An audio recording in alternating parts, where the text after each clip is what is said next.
Thank you very much to the Chamber for this opportunity for the City of Winkler to present what's going on in our community. This is a terrific venue to do that, and we're very appreciative of that opportunity.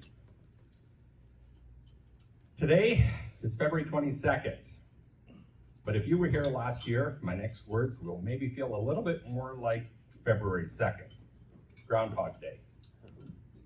Maybe some of you have seen the Bill Murray movie of the same name, because most of last year felt a lot like that. We kept planning and working on projects, only to wake up the next day to find out that we were waiting on someone else to do their part, that costs had risen so much that everything needed to be worked again, or any one of 1,000 other reasons why we couldn't move forward. It was quite frustrating. But that was last year. What's happening in Winkler today? Well, we're hectically busy, and that's not even an understatement. It's ridiculous how fast things are moving right now. We've just sent the biggest project Winkler has ever done, our budgeted $50 million wastewater treatment plant, to tender. We've just sent a $50 million project to tender. Holy cow. Thank you. It's been a long time coming. We thought at times that we'd never get here, and now all we can do is cross our fingers and wait. We've done everything we can until our numbers come in. Over the last several years, numbers coming in has been scary because they've been hugely over budget. No matter what we did, it was way over budget. We're optimistic that everything that we've done, everything we've mitigated, everything we've learned over the last 2 years get us to a place that this will come in very close to the numbers that we have for it. Our water treatment plant tender closed yesterday. We've just closed a tender, we've just dropped a tender. Staff are reviewing the numbers right now to see what they exactly look like, but very early indications, much closer to what we would expect. We're in the vicinity of where we need to be. We're gonna make sure that those tenders do everything that they're supposed to do. Our hope is that we can award this tender at Tuesday's meeting. We're moving ahead with 2 massive projects. We continue to plan in the meantime for our arena project that we just needed to wait on until we knew cost certainty around this. We still hope that we'll be able to send that project out this year as well, but we needed cost certainty around these 2 first. There are so many other incredible things happening in Winkler right now. We finished our transit feasibility study around how we can help people in our community move if they don't have or don't want a car.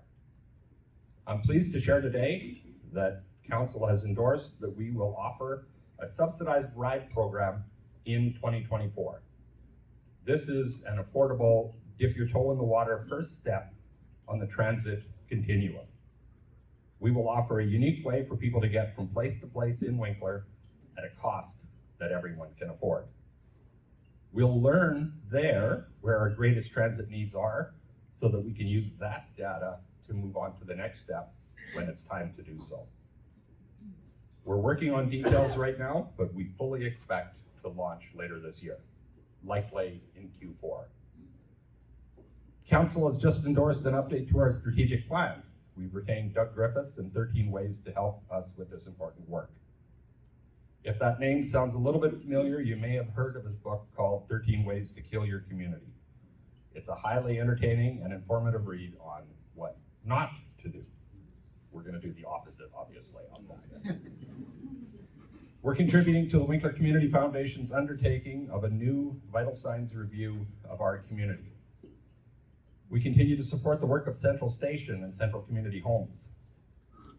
These types of community partnerships are critical to Winkler's future. We know that in a rapidly growing community like Winkler, not everyone always benefits equally from that growth.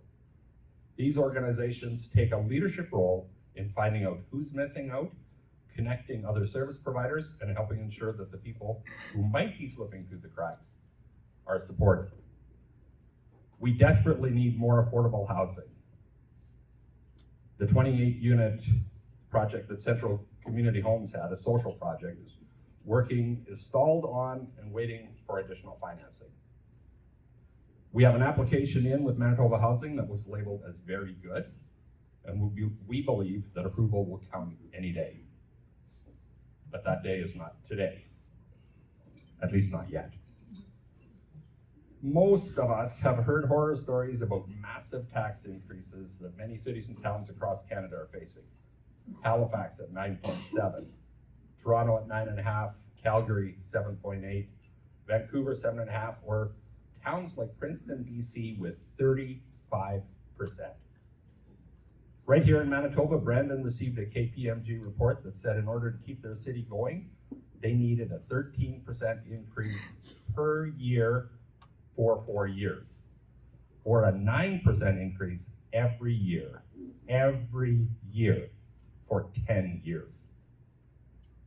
It's scary and it's completely unsustainable. I feel for Mayor Fawcett and his council. They are facing impossible decisions. So what's going on? Why are cities and towns in this place? Much of it is that for many years we didn't fully recognize that every pipe we put on the ground, every road we built, every building we added, every truck we bought would eventually need to be replaced, and that the cost would do so would be way more once the community had been built up around it. We knew it, but we didn't fully grasp how monumental that cost would be. Another very important reason is that Manitoba and Canada have adjusted what they fund and how they fund it. They've mostly frozen or decreased support. Most cities and towns have determined that they would like a greater level of service in their community than what's offered, so they've topped it up. Similar to how we funded the capital expansion of the Boundary Trails Health Center and the Winkler District Healthcare Board's purchase of their building. We can't keep going to the local taxpayers for these services that should be funded by Manitoba and Canada.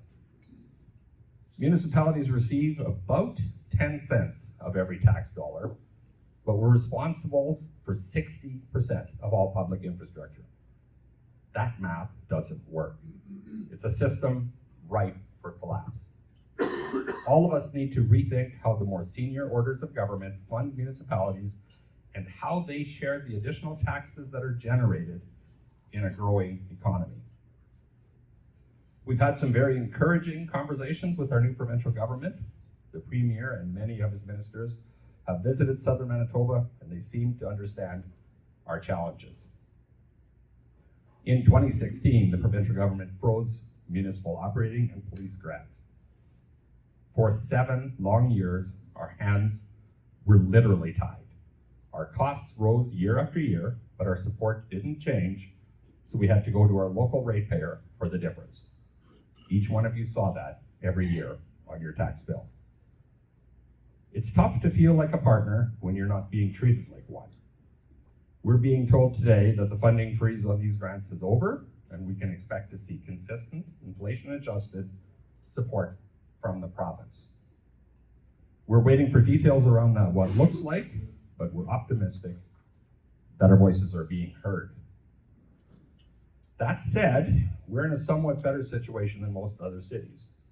Not because we're so much better at planning and forecasting, although we think we are a little bit maybe, but because our infrastructure is so much younger. Winkler's population has doubled in the last 25 years. That means half the stuff we have is almost new. In large-scale infrastructure, 25 years isn't even a teenager yet. That gives us more time to save to fund major repair or replacement. We also have a second time benefit. We started tackling this a little bit earlier than many. Through our work on our asset management plan, we started to see the looming perfect storm that was coming.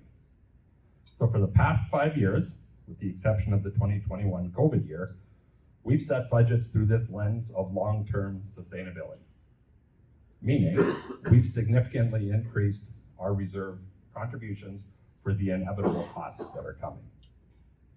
We've done everything we can to minimize the impact on taxes. City staff have worked to increase other sources of revenue. We're constantly working and reworking how we finance projects, always with a focus on bringing our interest costs down. We've increased our user fees and development fees so that these costs more accurately reflect their full life cycle costs, and we're working to increase sponsorship revenue. We've also attacked our budget through cost control. Directors review city budget items line by line to ensure that costs are controlled, budgets are as accurate as possible. Staff review areas where some work could be contracted out versus hiring more staff, and vice versa, so that levels of service can be maintained in the most cost-effective manner. Levels of service are refer to what we do, when we do it, and how we do it. For instance, how often do we mow our grass, or how quickly do we want our streets and walkways cleared after a major snowfall? 48-hour cleanup would have one cost, but 72 hours would have a slightly lesser cost. Are the cost savings worth the extra time? Or if not, is a determination of a level of service? These levels are constantly reviewed by staff, and they're brought to council for evaluation and consideration to either maintain, increase, or decrease level of service throughout the city so that we can have the community we want and can afford. Asset management plan. You've heard it a couple of times now. We keep talking about it, but exactly what is it? It's, in short, it's taking a look at absolutely everything we have and building a plan around how we can make sure it all works. It can all be repaired, renewed, or replaced when it needs to be so that we can maintain the level of service that we want. Buildings, vehicles, parks, roads, sidewalks, pipes in the ground, absolutely everything. What we're finding is that we have about $500 million worth of physical assets that come with a renewal cost of about $380 million. Yes, you heard that right. We have $500 million worth of stuff that we're responsible for. As we've continued to dig deeper and deeper into what the details of what we have, its age, and its anticipated replacement date, we're finding that we have a deficit of about 5% in our ability to fund it. It's not huge, and it's way less than many other municipalities, but it is a shortfall, and we need to be good stewards of what we have and deal with it. It's a little bit like finding out at 43 that your current rate of savings won't fund the retirement you want. It's still fixable, but it'll take diligent effort, commitment, and a few hard decisions. We're working with our staff to gradually increase our savings to help us get there. If that all sounds like doom and gloom, it's really not. We are at an exciting point in Winkler's history. We have a great city built by a generous and visionary business community. We have caring and supportive churches and social service organizations. People give freely of their resources and time to many causes and events. We have a city staff that is dedicated and committed to serve. This doesn't happen everywhere. Winkler is unique in this. We have an opportunity today to make Winkler unique in another way. We can make some difficult choices that future generations will not be saddled with aging and crumbling infrastructure, that they won't be able to provide services to their community because there's no money. Our goal, council's goal, staff's goal, is for Winkler to have an adequately funded asset management plan that puts money aside for the renewal of all of our infrastructure so that we can do what we need to do, when we need to do it, and we don't have to depend on or wait for Manitoba and Canada. To be clear, We will still advocate for Manitoba and Canada to pay their fair share to support municipalities, and in particular, to fund growth-related infrastructure that greatly benefit the other orders of government. Everything we're planning or building has an eye to what we want the future Winkler to have and to look like. As you've already heard, this year, we're going to start building water and wastewater projects that will provide these crucial services for a population of 25,000 people. At our current rate, that takes us to about 2038 or 2040. We're anticipating that we're going to start our arena renovation project this spring that will set up that complex for a similar time frame. To fund what we need to do today while simultaneously reserving what we need to do tomorrow, Council sees a need to set tax rates slightly above the rate of inflation for the next few years. This year, that looks like a 5% increase. We take very seriously the responsibility of managing the monies that we ask of you through taxes.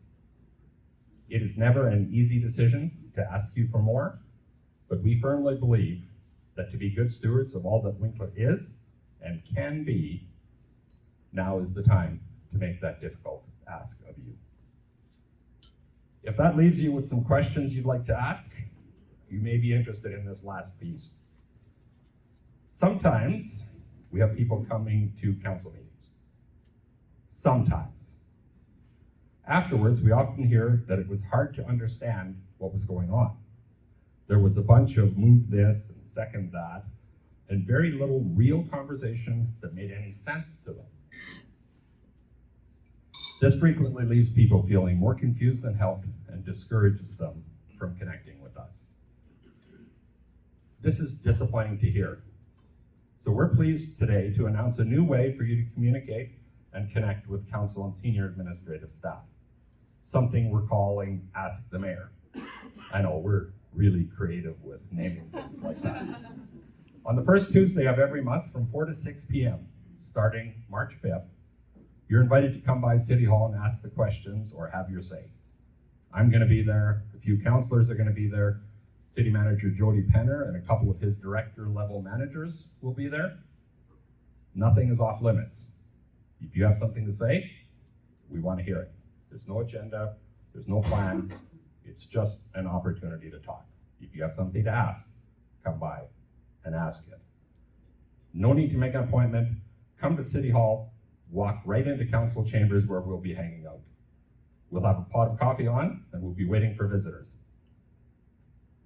Hopefully somebody shows up so we don't have to drink it all ourselves.